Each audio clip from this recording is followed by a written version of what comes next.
Thanks again, everybody, for being here. We are a part of the Raspberry Pi Foundation team and are excited to talk with you about our newest project, which is Experience CS.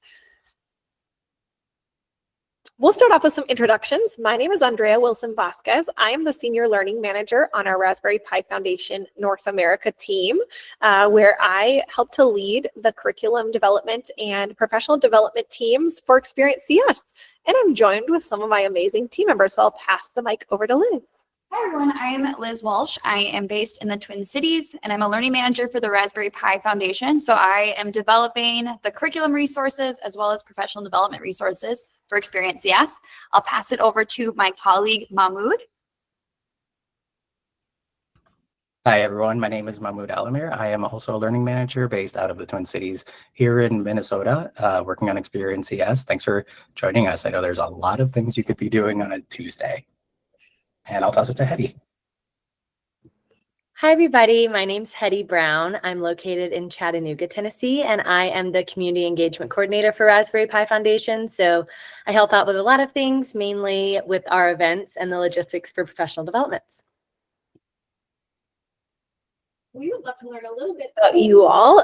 So we have a poll that we will launch in the Google Meet. At the bottom right corner, you'll see that there are some Google Meet meeting tools. You're able to click there, click on polls, and let us know what your role is.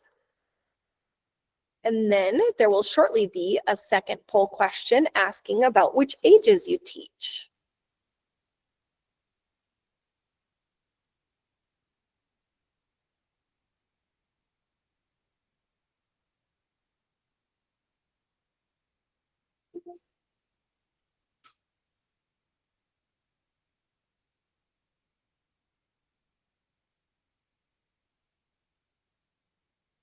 All right, we see we have a variety of different roles and age groups represented. Exciting. Thanks so much for being here. And we are excited to be able to share with you a bit about this project and how it might be a great addition to your class or your work with students. In our call today, here is a quick overview of what we'll be covering. We are excited to be able to share with you an introduction to the Raspberry Pi Foundation and to our project Experience CS. We'll share with you an overview of the curriculum and what you can find on our Experience CS website. We'll also share a bit about our pedagogical approaches, which is a big priority related to all Raspberry Pi Foundation projects, is not only focusing on what we're teaching with computing content, but how we teach it. We'll give you a chance to walk through a sample lesson and activity and give you some time to investigate our website and the content there. And then we'll talk through some frequently asked questions. As I mentioned, we are a part of the Raspberry Pi Foundation, which is a global nonprofit that's dedicated to enabling young people to realize their potential through the power of computing and digital technologies. We do this work by helping young people to develop knowledge, skills, and confidence in computing, really leveraging the idea of using technology for good and helping young people to establish the mindsets and dispositions to confidently engage with technology for positive change. In this work, we are very dedicated to the idea that every young person should have access to computing education, and we are prioritizing the digital making movement over just consuming of digital technology. I mentioned that Experience CS is a brand new project. This project is focused on introducing 3rd through 8th graders to computing concepts through the context of core subject area content such as science, social studies, language arts, and math. Our RPFNA, our North America Learning Team, is made up of educators. So we are designing this curriculum by educators and for educators. It's all cross-curricular content that aligns to a variety of different standards. So we're aligning to the Computer Science Teachers Association standards, as well as Common Core standards, the Next Generation Science standards, as well as ISTE technology standards. Canadian standards alignment is also coming soon. One important feature of our Experience CS curriculum is that we are not only developing the curriculum materials, the learning materials, but also all of the supporting educator resources and materials, as well as professional development, in order to ensure that any educator, regardless of prior computer science teaching experience, is able to teach Experience CS. On the next slide, I'll share with you a bit about our first 6 units. So each of our units is developed in a very project-based way, where the students are learning not only about a variety of computing concepts, but also the subject area content, and doing so in a way that is engaging students in a project-based format. You can see the topics for our first 6 units there. So we've aligned 1 unit per grade level, 3rd through 8th grade, with the understanding that you as an educator can take a look at other grade level units and decide if you'd like to try those out with your grade level as well. The alignment, as you can see, spans from science to math to language arts to social studies to technology and beyond. And these first 6 units will be available a bit later in June. As you engage with our curricular resources, we just wanted to give you a preview of what you'll see on our website. Each of our units has a unit overview page where you'll find information about the standards alignment and the time estimate, as well as an overview of each lesson and the assessment criteria. Each unit is made up of between 6 to 8 lessons, and we estimate that each lesson will take about 50 minutes. On the lesson page, once you click into an individual lesson, you'll find information about the standards alignment, the learning objectives, the vocabulary, as well as all of the lesson materials, ranging from a lesson plan to a slide deck, and any student materials that you might need, like any student activity sheets or planning sheets, peer feedback forms, those kinds of things. You'll also find assessment resources and starter projects and code editor activities. An important feature of our Experience CS project is the built-in Scratch-based code editor. This is an important feature because it is built to be classroom specific, where it is a fully functional Scratch-based platform, but has very classroom focused sharing capabilities. So none of the social sharing features of MIT Scratch are a part of this platform, making it a lot more usable for many schools and districts who have specific data privacy concerns for students. We'll give you a chance in a little bit to try out that code editor. We wanted to give you a quick overview of the timeline and what you can expect. So as we mentioned, in June, a little bit later in June, we'll have our full first 6 units ready for beta testing. We actually have our 4th grade and our 6th grade units available as of today. This beta testing period is really important to us because we want to gather as much feedback from educators as possible so that we can continue to refine both the learning materials and the platform so that everything is fully classroom ready for you in August. Once those first 6 units are classroom ready, we will then be working on a rolling publishing basis. So our next 6 units will be available for you in December, and our following 6 units will be available in March of 2026. So by the end of next school year, you will have 18 units available, about 3 units per grade level, and acknowledging that you are able to flex some of the units so that you can teach a 4th grade unit if you're a 3rd grade teacher, if you'd like, and kind of scope out what other topics might be of interest. Go ahead, Hetty. Sorry, Andrea. I wanted to pause because some folks are still having trouble getting in. So I'm actually sending out that email for the new link. So we will have some people joining us shortly, just as a heads up. Perfect. Thanks, Hetty. Appreciate your help to make sure that everyone gets access to the call. Something I want to mention as we are transitioning to our next topic to share with you here is we do also have the Q&A feature enabled as a part of our meeting today. So if you navigate to the bottom right corner of your Google Meet, the meeting tools feature includes a Q&A section. This allows anyone on the meeting to ask questions, and we will be checking that Q&A section periodically throughout the course of the call. So please do feel free to ask questions there to let us know what topics you are interested in learning more about. With that, I will pass the mic over to Liz to share a bit more about our pedagogical approaches as a part of Experience CS. Yeah, one thing we wanted to highlight in our webinar today are two of the many pedagogical approaches that we highlight in the Experience CS curriculum. These two pedagogical approaches come from our big book of computing pedagogy, where we focus on our 12 pedagogical principles about how we approach teaching computing. Today, we're going to focus on just two of these, like I mentioned. The first one being unplug, unpack, and repack. For this particular strategy, it really focuses on how we are teaching new concepts for the first time, knowing that a lot of computing concepts and content can be very complicated and complex for students. We like to unpack and repack these meanings in different scenarios using analogies and unplugged activities to help connect with learners. And one way we do that is through semantic waves. So semantic waves describe the ideal conceptual journey for learners that shifts between expert and novice understanding and really moving between abstract definitions and concepts to more concrete. I really like semantic waves because I think it's something naturally that educators use in every subject, even outside of computing. So I think it's a really nice pedagogical strategy to integrate into lessons. I'm going to highlight one example of a semantic wave. You'll see on this slide, we are introducing the term algorithm. So you'll see at the start of the wave, we are introducing that concept with its original definition. So we're saying algorithms are precise sequences or steps.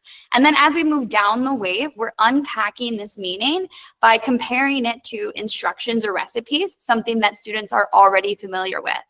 And then at the bottom of the wave, we might do an unplugged activity where students are thinking about or creating instructions or a recipe or writing out an algorithm. One thing that I always struggled with when I was teaching computing concepts is I would take students down the wave where they would think that algorithms are a recipe, and I failed to bring them back up the wave. So one thing that we're really intentional about is connecting that analogy or that unplugged activity back to its original context or meaning. So you'll see as we move up the wave, we're distinguishing the difference between a recipe and an algorithm, and then reintroducing that concept or that definition of algorithms in its original form where it's very abstract.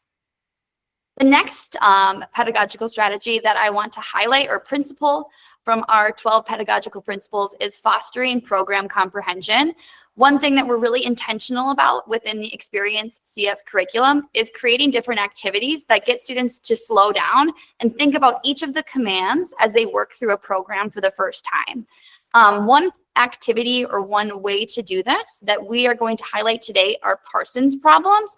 It's also known as scrambled code, I believe, is another common name for it. So it's an exercise where students are given all of the commands that are needed to create a program ahead of time, and it's their job to put them into sequence based on a predetermined problem or scenario. So here's an example of a Parsons problem on our next slide. So for this example, students are asked to rearrange the lines or blocks of code below to create a program that asks users for their name, then their favorite food, before telling them that their food choice is a good choice. When we're creating Parsons problems, we want to create a problem that has a singular solution so that students are working towards the same piece. We do this to help avoid small syntax errors as well. So these are some of the benefits of Parsons problems. It helps develop students' understanding of how a program is run by having them think about the individual commands and how they work together for an output. It allows for us to avoid common syntax errors that might be a barrier for learning to code for the first time. So for example, rather than having students start with a blank scratch project, by providing some of these commands, we're able to kind of eliminate some of that initial getting started by giving them some context. It promotes dialogue and discussion. You'll see within the resource that Mahmoud will highlight how we highlight discussion throughout, and then increases the engagement of students by giving them a jumping off point. I'm going to pass it over to Mahmoud to highlight a lesson from our unit, Smart Communities. Here we go. So we went over semantic waves and talked about parsing the problems as a way to introduce different computing concepts. And what we really want to highlight is one example where it comes up in some of our materials. And for that, we're turning to the 6th grade unit, Smart Communities. And this is a unit where students are considering how can computing and technology be used to make our surroundings, our environments more responsive to the needs of the people in the community. And I really like to think about this unit as having 3 kind of juggling parts, with the first one being students learning and exploring different computing concepts like loops, variables, sensing, conditional statements, form the backbone of the learning that are happening here, because students are then creating simulations and really asking the question of what can responsive systems look like, and tracking the development from maybe something that isn't responsive to something that's a bit more. And then wrapping it up with some user-centered design, where they consider a problem within their school and think of ways that they can use computing and technology to improve it for the people who are there. We'll go over the first part of lesson 1, and then you'll have time to do a little bit of exploring. So lesson 1 starts with, in my opinion, the most important thing, which is vocabulary. Introducing the concept of a surrounding, the things around you, the places that you are, and programs. What is a program? And we introduce programs as a set of ordered commands that can be run by a computer. To start off the lesson, to warm up and consider the way that our surroundings might shape our behavior, we start with a couple of questions. The first one being, if you see this in a hallway, should you run or should you walk? And if your students say run, you can wait for that laughter to fizzle out, because we were talking about how we walk in response to our surroundings. The next example that we bring up is that if you're taking a walk and you see this, what would you do? So starting from, you have 2 options, would you walk or would you run, expanding it a little bit more. So what would you do in this scenario? And then bringing in a third example, where might you see a sign like this? So now considering the different kinds of surroundings that students might be in. It might be a library, it might be a movie theater, really just anywhere you shouldn't have your phone out. The core of this being that our surroundings shape the way that we behave, and crucially, we can create simulations of different surroundings. So see how things operate without them having to actually happen in the real world. That brings us to Scratch, where we introduce students to our code editor. That looks very, very familiar. You have the programming blocks, your programming area, your stage, your sprite pane, and then all the way on the left, we have some instructions that guide students through the activity that they're working on. We highlight the different block categories within Scratch, with each color leading to a certain set of blocks that manage different things. So your looks blocks change how your sprites look, your events manage when parts of your code start. We go into talking about Scratch blocks as commands, with each block being a command that tells the sprite what to do. And when we take those commands and we put them together, we're creating different kinds of programs. And then we also highlight that the sequence of our programs are very, very important. Even though both of these programs have an event block, a motion block, and a looks block, they don't necessarily do the same thing because the order is flipped. And that brings us to our mission. The first activity that students engage in with our code editor in this unit is the 10-block mission, where their objective, their goal, is to make the bus move and then make it stop at a stop sign. This is where we see the Parsons problem, because we provide a series and students choose 10 of them to make the bus move and stop at the stop sign. What I really like about this Parsons problem is that it does have multiple kinds of solutions that students can try out. You might try a block in a different sequence than your classmate would. And that's because the second part of this lesson has students speaking with one another and sharing, why did I choose this block here? Why did I consider this, but then I kind of moved away from it? And then returning to the code editor to make modifications and tweaks to their project and see if it works the same way the second time as the first. And now it's time to do a little bit of investigation. We will, if I can do 2 things at once, drop the link to the Experience CS website here. And on the Experience CS website, there's a button that says Explore the Curriculum. And we're going to take 6 minutes, able to, 1, go to the website, take a look at some of the materials, get a feel for how things are out, by all means, feel free to start with the first lesson of the 6th grade unit. But then you can create your Raspberry Pi Foundation account to explore the 4th lesson of 4th grade or the 7th lesson of 6th grade and really get a sense of it. And while you're taking these 6 minutes to get a feel for the website and explore the different resources, create your Raspberry Pi Foundation account if you don't have one, we also still have the Q&A feature. So if there's questions that are coming up, you can always come back to the Meet, drop it in the Q&A, because we will have a frequently asked questions section of this webinar, as well as open questions. Looks like we have a question. Is there any more specific projection of when the Units 3 and 5 will be available beyond the overview? By the end of June, the first 6 units will be fully available, just like the 4th and 6th grade. So by the end of the month, just a couple weeks. You got it. Absolutely. I see another question asking about some add-ons. So Catherine, thanks for that comment. Yes, the version of Scratch that we have available through the code editor does have those add-ons available. I will mention that our curriculum doesn't actually require any use of add-ons such as Makey Makeys or anything like that.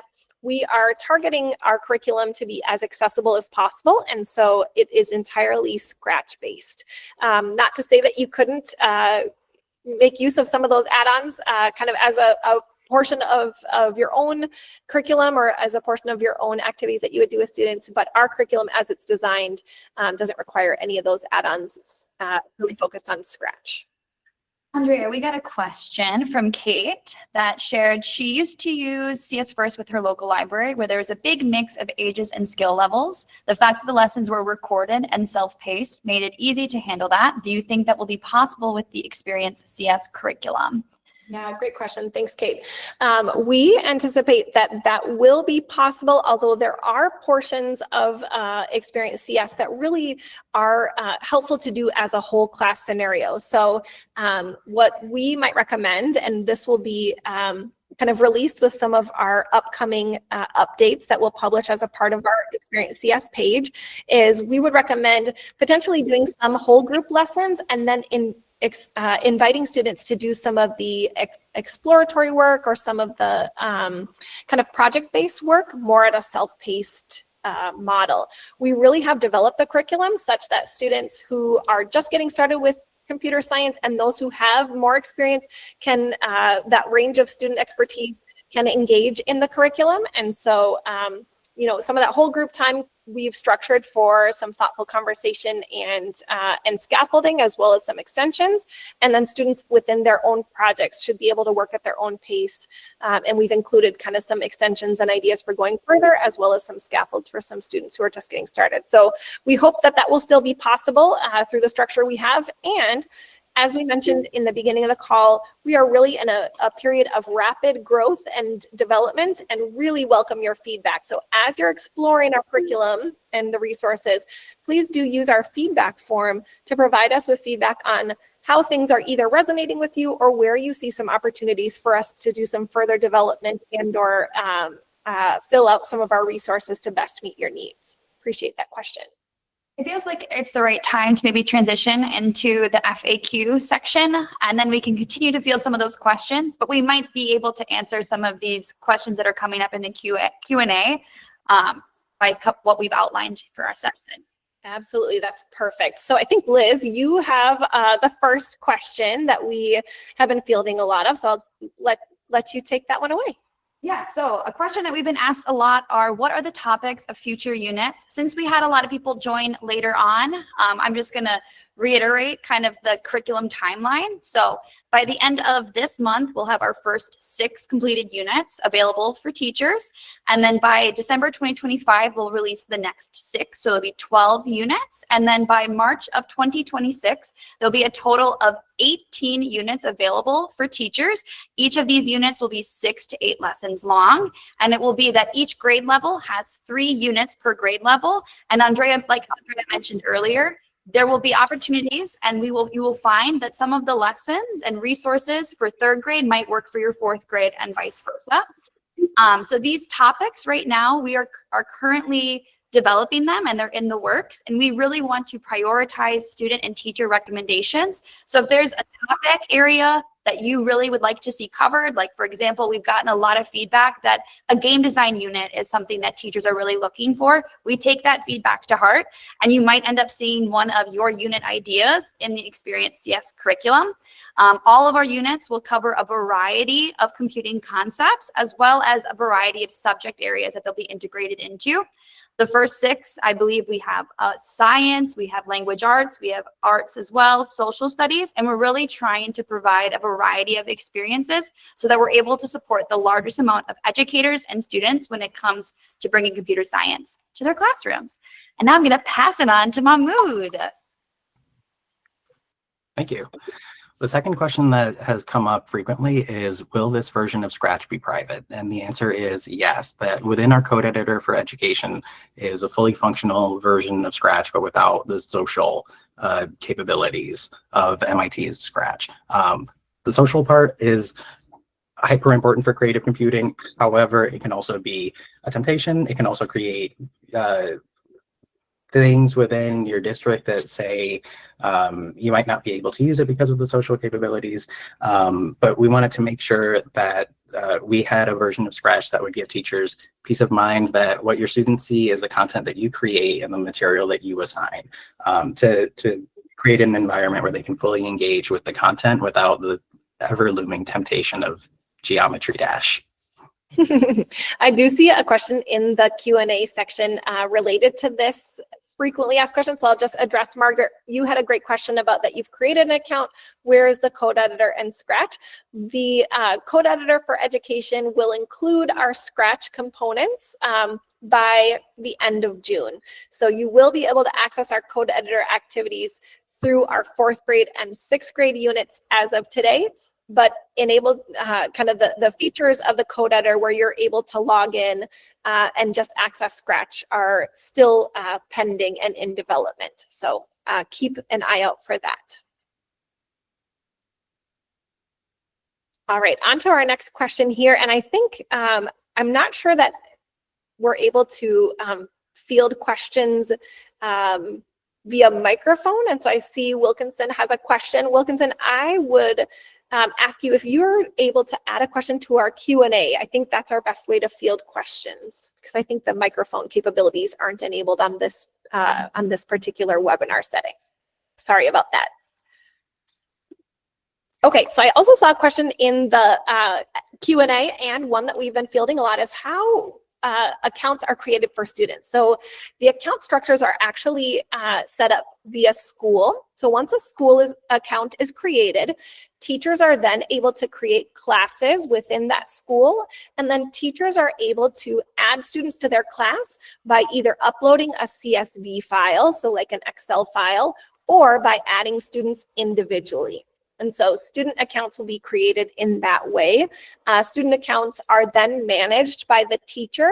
So there will be a unique username and password that you will set for your students. And then if a student, for example, forgets their password, you as the teacher have the control over your student accounts, and so would be able to help them to get logged in on your own classroom level. I'm just scrolling through to make sure that I got the frequently asked question tackled from the Q&A. We also been fielding a lot of questions about what the teacher dashboard is like. So the code editor for education not only has kind of that classroom focused version of Scratch, but it also will have some learning management features enabled. On the next slide, we figured some visuals would be helpful to illustrate. So this is a sample school account, and you can see that within this school, there are several classes. A teacher would then be the manager of each of these classes. Once you click into one of your classes, you'll then be able to add your students and also assign projects. Within our lesson resources, there will be the capability to send that project directly to your code editor for education account, where then you're able to assign it to your students. Once students have been assigned a project, This is the next section of your teacher dashboard where you'll be able to track student work and progress. You'll see here, no student work has been submitted so far, or no students have started this project, but once they do, you'll be able to view that directly in your Code Editor for Education teacher dashboard. So that's a really handy feature and something we are excited about to kind of facilitate that sharing between teacher and student. I'm going to just take a quick scroll through the frequently asked questions. Team members, have you seen other questions come up? I see Margaret giving a +1 to the game design unit idea. Awesome.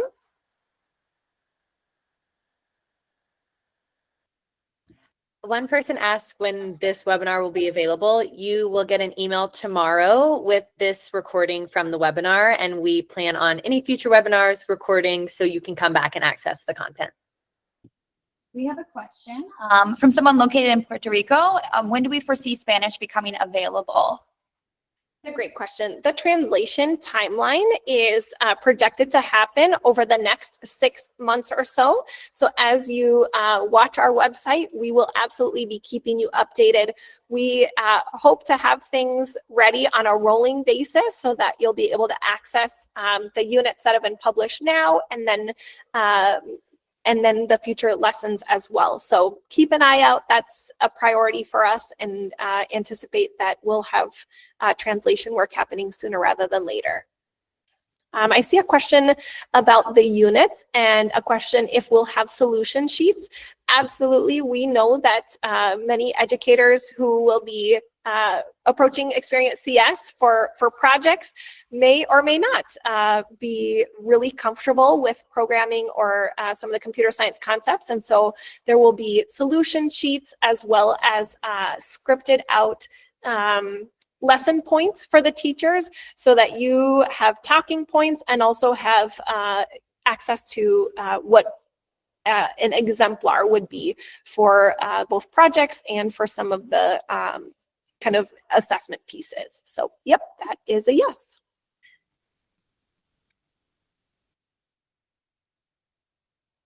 Just scrolling through the Q&A. Thank you so much for some of your questions.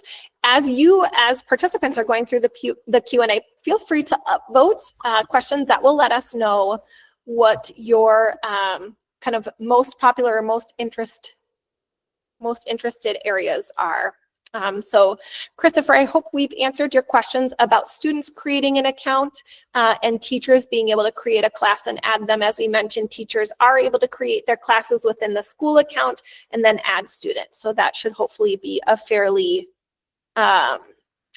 seamless process.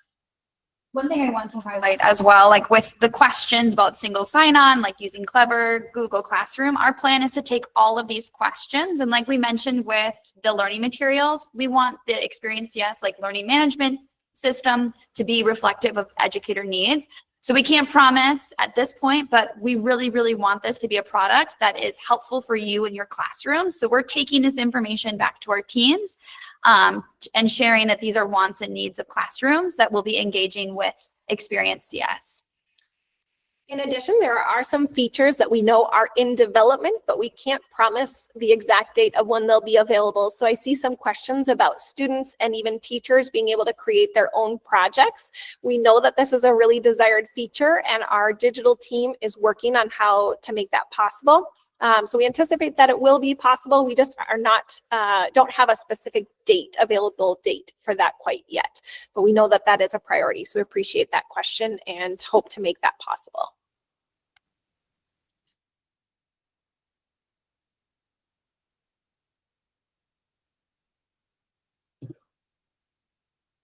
I also see a question about curriculum for high school. We don't at this time have curriculum that's been aligned to high school standards. We are focused on 3rd through 8th grade. And again, we've aligned to the Computer Science Teachers Association standards, Common Core standards, Next Generation Science standards, and the ISTE standards. So that is our focus at this point.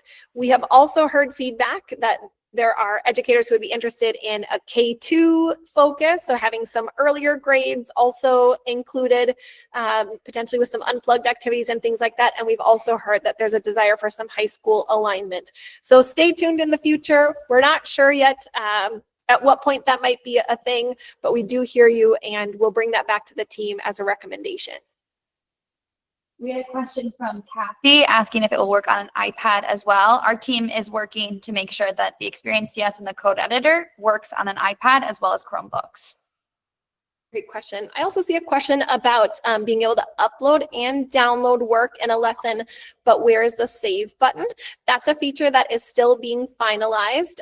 And so when you create your own version of a project right now, it does save a remix, which then is shareable by the link, but the save button feature I think is still in development, so just know that that's coming. And then there are actually not planned to be video instructions. We have an instructions panel in the code editor and are being very thoughtful about what is included there to be just the right amount of information, not too much and not too little. But what we found is that in our kind of classroom testing that we did, that students were more likely to engage with short instructions rather than watching video. And so we've chosen to try out the instructions panel as it is. I also see some questions about sharing to a classroom like via Google Classroom. We anticipate having some Google Classroom integration, but that is still a feature that's in development, and so don't have a specific date on when that might be possible.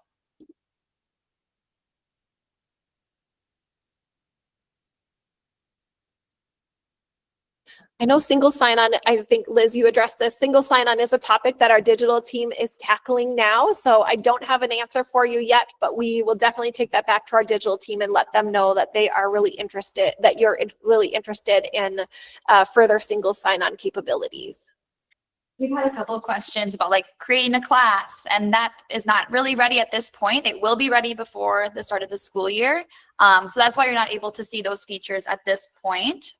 Right now, like Andrea mentioned earlier, you're able to see the activities we've created for 4th and 6th grade within the code editor as students would see them, but we don't have this teacher side of Experience CS available at this point.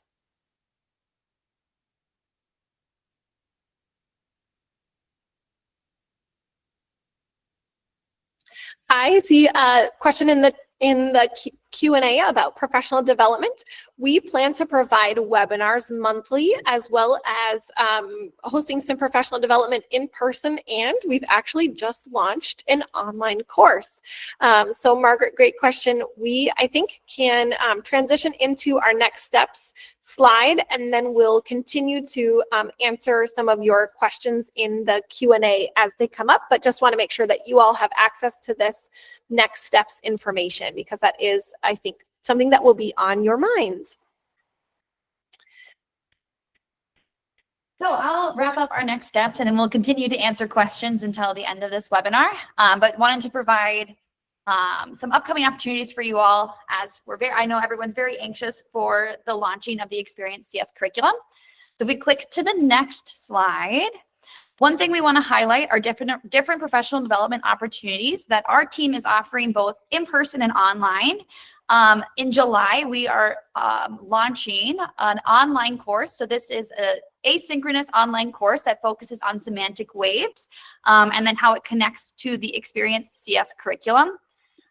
In July, our team will be leading a session at the CSTA conference in Cleveland, and will be available throughout the entire week to connect and meet with educators to talk about Experience CS, as well as our other programs through the Raspberry Pi Foundation. On July 16th, we are offering a webinar that will go through and highlight all of the learning materials because at that point, all first of our 6 units will be available on the website. And then we're planning to offer a later webinar that will focus more on the code editor for education side of Experience CS. The best way to stay up to date with all of the updates around the curriculum, including the code editor translation, is to subscribe for updates. That will be the first first time anything comes out, it gets sent through that newsletter. I just want to, on the next slide, highlight a little bit more about the online course. So the Teach Computing Pedagogy in Practice is a brand new course. You'll find on the Raspberry Pi Foundation website, we have a variety of online courses already available. This course is a little bit different as it focuses on a pedagogical strategy and is shorter in length. Throughout the course, you'll understand how semantic waves fit into the broader pedagogical principles of the foundation, explain what semantic waves are, and then access different research and then apply it to your classroom.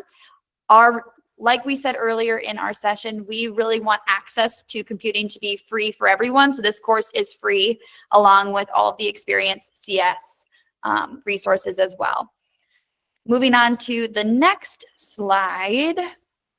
Our next webinar registration, you all are receiving the registration link before anyone else, is open. That'll be at on July 16th at 3 p.m. Central. And like I mentioned earlier, we'll focus on the entire curriculum that we have published at that point. And yeah, if we click once more, I believe the short link will pop up as well. Or maybe we removed that from the slides. Yeah, so if you go to rpf.io/getting started, you'll be able to register for this webinar. Awesome. We will, all of those links are posted in the chat now. We'll head back to the Q&A to see how we're doing with questions. Thanks again for submitting your questions. There was one question that I saw asked about the connection between Experience CS and the Raspberry Pi Foundation, and if at some point we will include hardware with the Experience CS curriculum.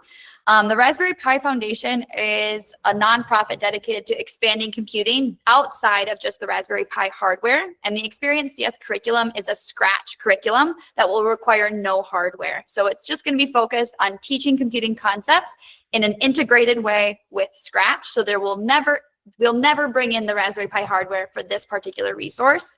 And you'll find that the majority of our resources actually don't require any hardware if you head to our website, raspberrypi.org. I see a question here. Oh, sorry. Did somebody else want to surface one?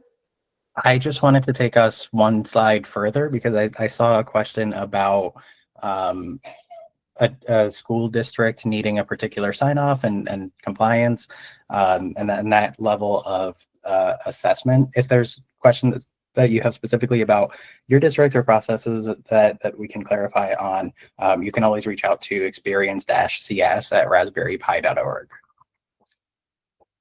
Great call out. Thanks, Mahmoud. Yes, we are happy to field any specific requests or kind of protocols that your district needs in order to be an approved vendor or approved platform. I was just noticing a question about projects that you might have on CS First, and we are working together with the Google team to build on the legacy of CS First and anticipate that you will be able to upload past CS First or past Scratch projects to the Experience CS site.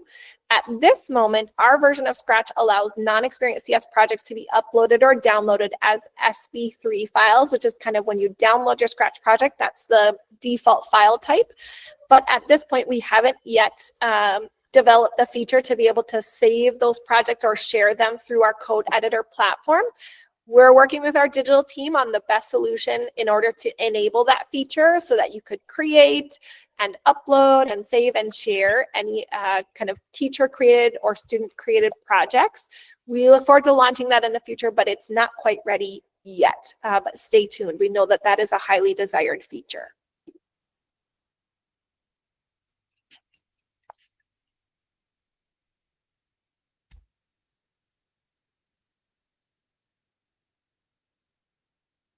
I see a request that when teachers have the ability to make their own instructions in the future, there's a request to be able to include GIFs. Got that. Thanks for the note on that.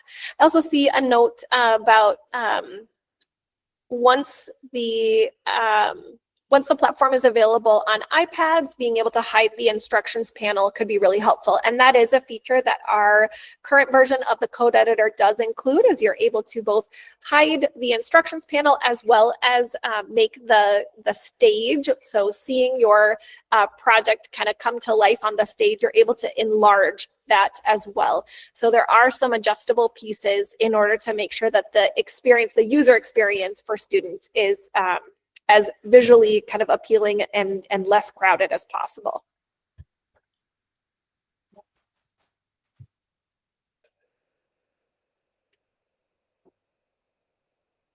Yeah, I see another question about the ability to share some starter projects. So we will have, as a part of our curriculum, there are built-in starter projects that you are able to share really easily directly from our learning resources pages into the code editor for education. And then any teacher generated starter projects, as we mentioned, we are working with our digital team to enable the feature for teachers to be able to share kind of self-created projects at a later date. I saw a question about the webinars in July and August. All of our webinars will be recorded like this one. So if you're unable to attend, you will be able to access the recording after the session.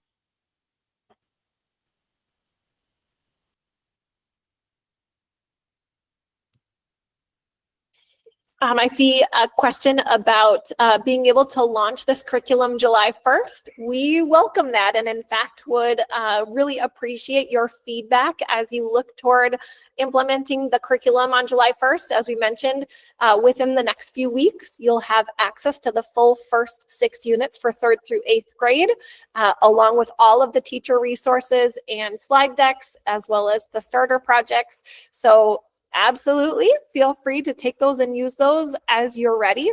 All of the slide decks and everything like that, you'll be able to kind of, take them and use them or make them your own.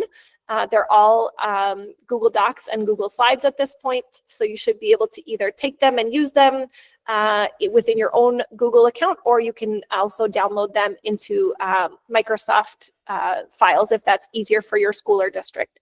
But definitely keep us posted on how that's going, and we welcome your feedback as we continue. Andrea, do you mind clarifying again how teachers will be able to share projects and view projects? We had a question.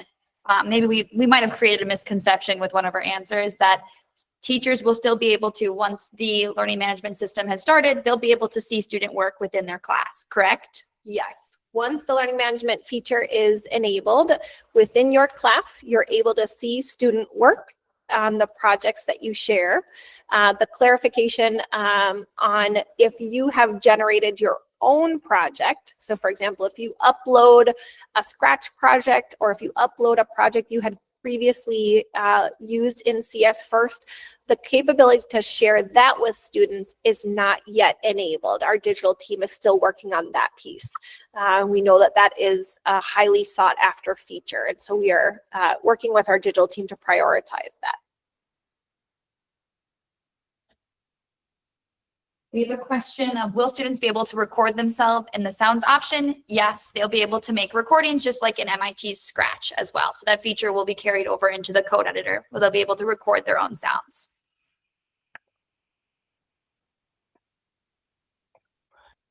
And I'm seeing a couple of questions about compatibility with screen readers. I don't have an answer for that just yet, but accessibility is one of the core things that we're really taking into our code editor, from making sure that we're using high contrast blocks to keeping things as structured as we possibly can. And so if there's any of those accessibility features, which 100% we want within the code editor, again, feel free to reach out and say, oh, this would be great, because it is something that we're consistently trying to build. And I do believe that the Scratch Foundation is working on making the entire Scratch platform more screen reader compatible, but I can't speak to it.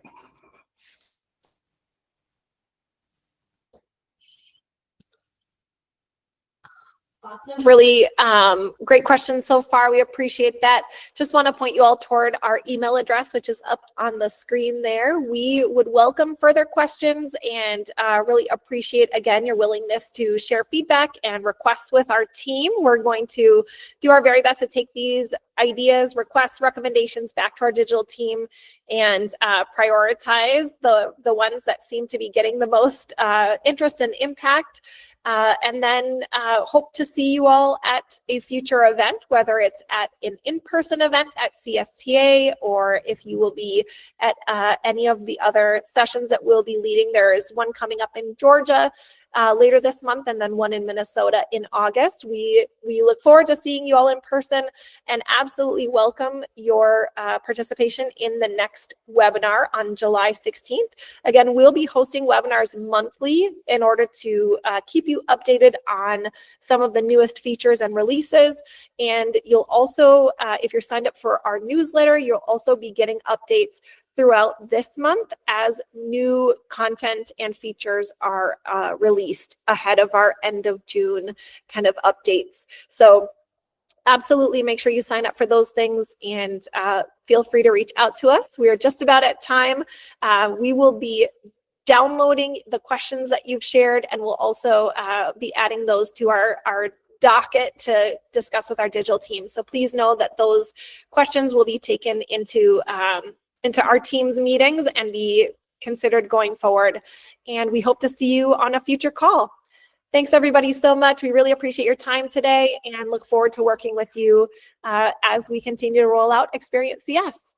And I saw a question about the recording. You will get an email with the recording. And if you register for any of our future webinars and you're unable to attend, you will receive an email after that webinar with the recording. So check your inbox for the recording. Thanks everybody. Take care.